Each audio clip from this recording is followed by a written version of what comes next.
I caught my husband in the act of cheating, an experience I never thought I'd have. Most people would likely confront their spouse upon discovering evidence of infidelity, but I stumbled upon the truth firsthand in a setting I never anticipated, surrounded by unsuspecting witnesses.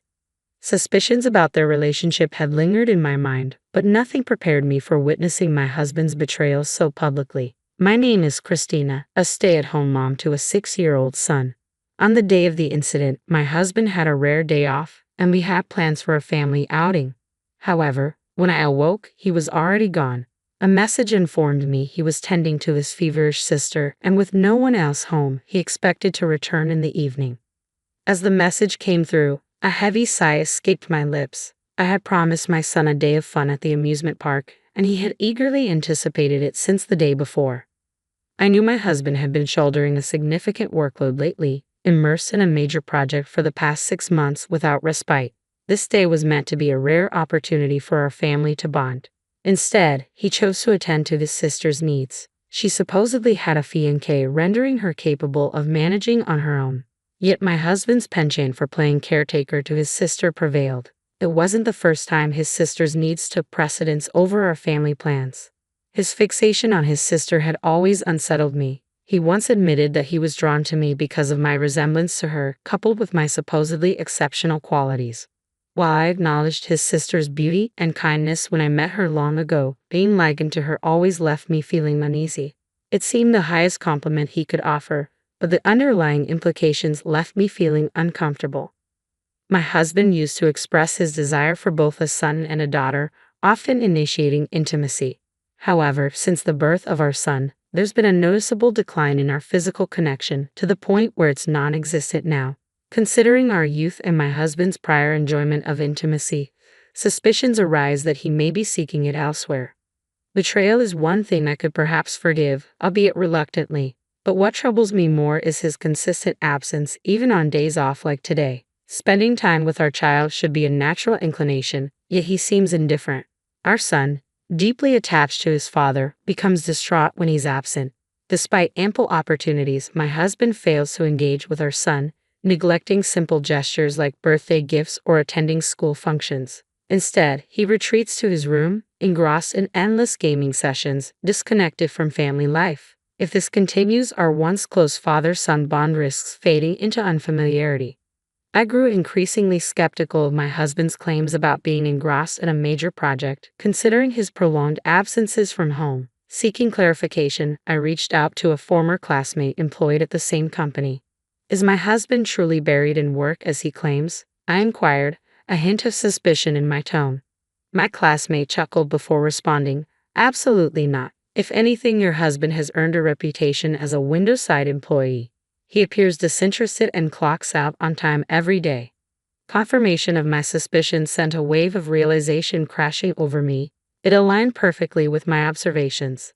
Despite purportedly leading a significant project, his modest salary and lack of exhaustion contradicted his narrative. Such inconsistencies only fueled my doubts about his fidelity. Frustration weighed heavily on me as I finished preparing breakfast. Glancing at the time, I furrowed my brow in concern. It was unusual for my son not to be up by 7 a.m., especially since he typically woke early. Now, it was already past that hour, and if we didn't hurry, he'd miss the nursery school bus. Hastily, I made my way to his room to rouse him. Entering his room, I found him still fast asleep. "It's morning, sweetheart. Time to wake up," I called out, expecting a swift response. Instead, all I heard was a strained groan. Alarmed, I reached out to touch his forehead and was met with intense heat. Anxiety surged through me as I gently shook his shoulder, urging him to wake. "Mama, I can't breathe," he murmured weakly, his words sending a chill down my spine. Panic threatened to consume me as thoughts raced through my mind. With news of an outbreak at the nursery school circulating, dread seized me. Could my son be afflicted too?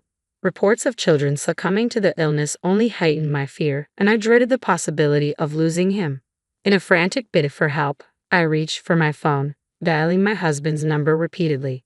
Yet each attempt went unanswered, leaving me to grapple with fear and uncertainty alone. Without a moment to spare, I bypassed waiting for an email response and reached out to my mother for urgent first aid guidance.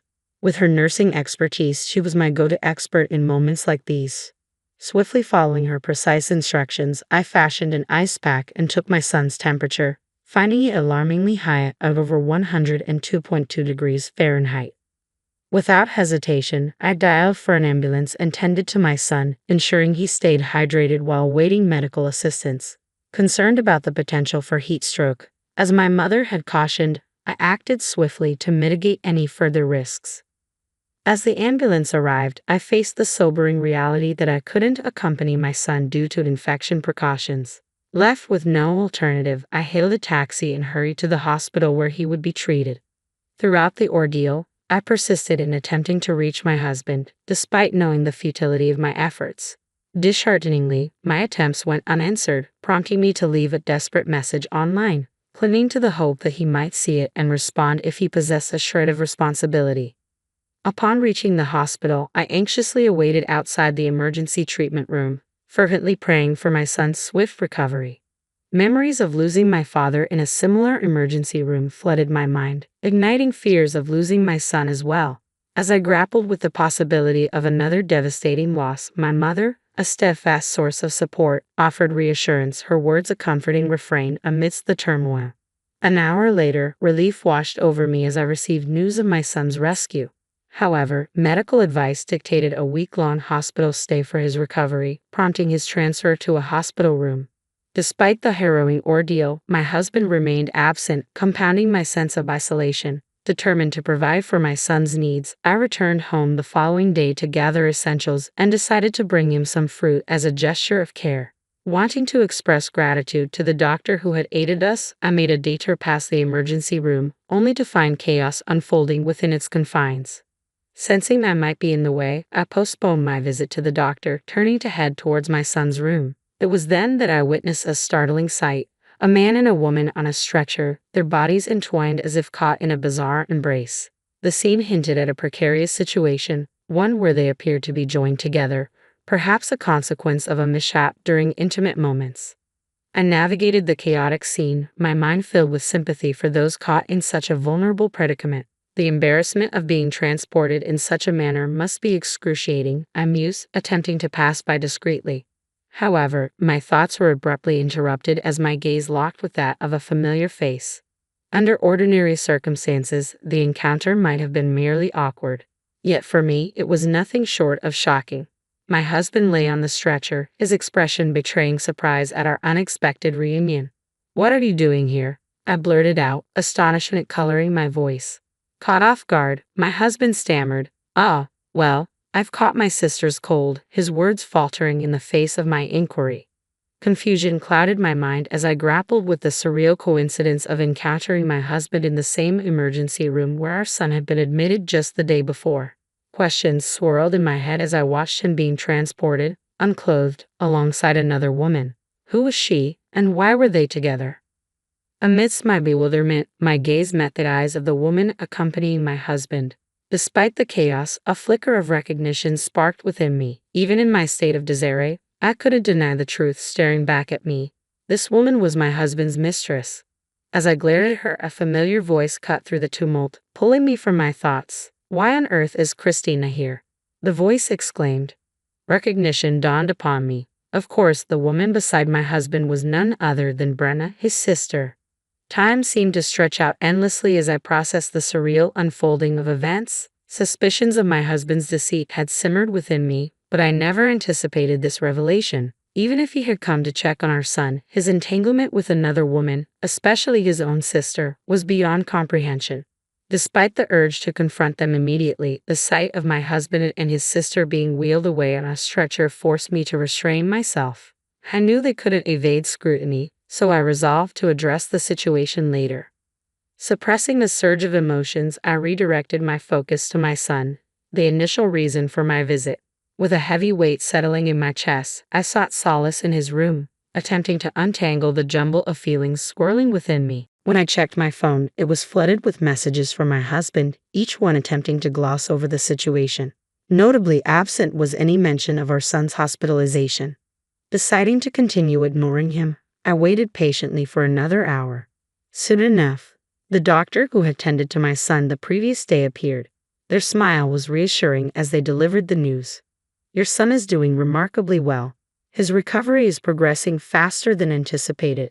His fever has subsided and his condition has stabilized. Initially, we were concerned about the possibility of infection, but it seems he was suffering from heat stroke in addition to a cold. The doctor's praise for my actions brought a sense of validation, even though I knew much of it was owed to my mother's guidance. I made a mental note to express my gratitude to her, perhaps with a thoughtful gift of fancy meat next time. I offered a deep bow of gratitude to the compassionate doctor before me, though beneath my relief for my son's improving health, a storm of anger brewed within me. It was clear that I was about to confront a significant ordeal. As I struggled to contain my emotions, my son's innocent remark about my stern expression snapped me back to composure. I quickly donned a smile for his sake.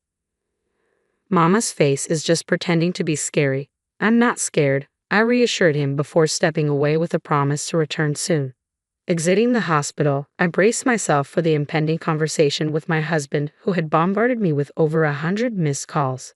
The moment he answered, a torrent of excuses spilled forth. It wasn't what it looked like. There's an explanation, he'd insisted, attempting to justify his actions. His misplaced priorities only fueled my frustration. Shouldn't his foremost concern be our son's well-being? There's no way a man so absorbed in such a despicable act with his own sister, neglecting our son's well-being, could ever truly care. I muttered to myself, the bitterness evident in my voice. With a husband like him, I feared for our son's future.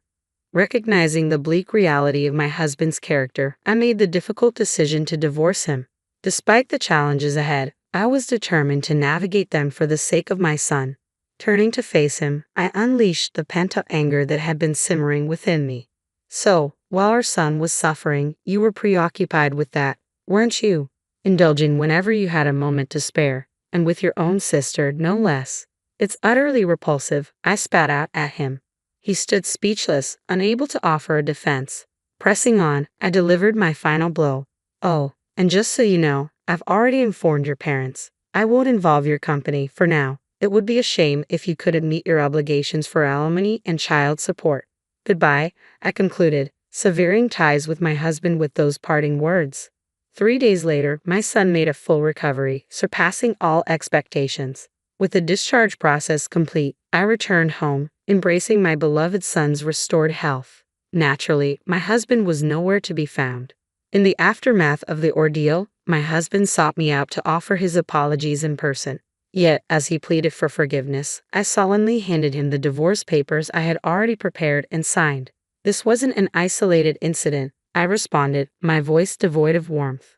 I know the truth now. Your sister confessed everything. I anticipated my husband's reluctance to accept the reality of our situation, knowing that our path to divorce wouldn't be easily agreed upon. To confront him and ensure his silence, I decided to approach his sister, who was complicit in the affair. Congratulations on your upcoming wedding ceremony with your boyfriend, I began, masking my disdain with forced politeness. Thank you. I was actually thinking of crafting a clever story to share the news. Would you like to hear it? She replied, oblivious to the gravity of the situation. Are you planning to disclose everything to everyone? I interjected, my tone sharpening. I want the truth to come out. It's time people see you for who you truly are, I retorted with a smirk, relishing the power of my revelation. Please, don't do this. It would destroy my life, she pleaded, a hint of desperation in her voice. Feigning contemplation, I maintained a composed smile as I proposed. I suppose I could keep this under wraps on one condition. How about you disclose every detail of your encounters with my husband? Then perhaps I'll consider staying silent. Though rest assured, your brother will still feel the sting of betrayal. What say you? Without a moment's hesitation, my sister-in-law acquiesced, her desperation palpable. Please spare him the pain. I'll tell you everything, she confessed readily. Confronting my husband with the truth left him reeling, his beloved sister's betrayal cutting him to the core. Overwhelmed, he collapsed from the shock, only to awaken and promptly sign the divorce papers, burdened by the weight of his betrayal. Taking decisive action, I enlisted the aid of a lawyer to secure divorce, custody of our son, and the appropriate financial support. Though my husband initially balked at the demands, a whispered reminder of his potential exposure prompted his compliance. With a heavy heart, he departed the lawyer's office, resigned to the consequences of his actions. Following the revelation of the affair, word somehow reached my husband's workplace, leading to a stern rebuke from his superiors. A month later, he faced the harsh consequence of dismissal, forced to seek employment at a food factory. Now, tasked with adorning cakes with strawberries to fulfill his obligations for alimony and child support, he found himself ostracized among his coworkers, his past indiscretions a constant source of discomfort, fueled by incessant rumors, particularly among younger female colleagues. As for my husband's sister, despite my discretion in withholding the truth, the details of her involvement inevitably surfaced. Her engagement swiftly crumbled under the weight of suspicion when her boyfriend, echoing my own doubts, enlisted the services of a private investigator to uncover the truth. Following the shattered engagement, she found herself facing a hefty compensation demand, forcing her to seek employment at a nightclub to make ends meet. Recently, her ex-boyfriend, perhaps feeling a pang of remorse, handed her a compromising photo of their affair with a casual, "keep it for when you might need it." She couldn't help but marvel at his audacity as she stowed it away in her drawer, a potential leverage should her husband attempt any further indiscretions. In pursuit of a fresh start, she relocated to her parents' home, where she's rebuilding her life with their unwavering support, especially in raising her son. Despite their geographical distance, her parents eagerly offer assistance whenever needed, although she strives not to burden them excessively, reserving their help for times of genuine necessity. Since recovering from that severe fever, my son has enjoyed pristine health, almost as if the ordeal never occurred. Remarkably, he's received awards for perfect attendance 3 years running, seemingly oblivious to the absence of his biological father. Witnessing his contentment each day brings me unparalleled joy. On another note, our family has expanded with the addition of Angel, a charming white cat. Originally a frequent visitor to our yard, Angel quickly endeared himself to me. Reluctant to bid him farewell upon moving, I brought him along to my parents' home. Now, he's formed a close bond with them, becoming an integral part of our family alongside my son. As I sit on the porch, gently stroking Angel's fur, I find solace in the warmth of family and companionship. Watching my son thrive in the loving embrace of my parents, with Angel by our side, fills me with a profound sense of contentment and gratitude for the life we've built together.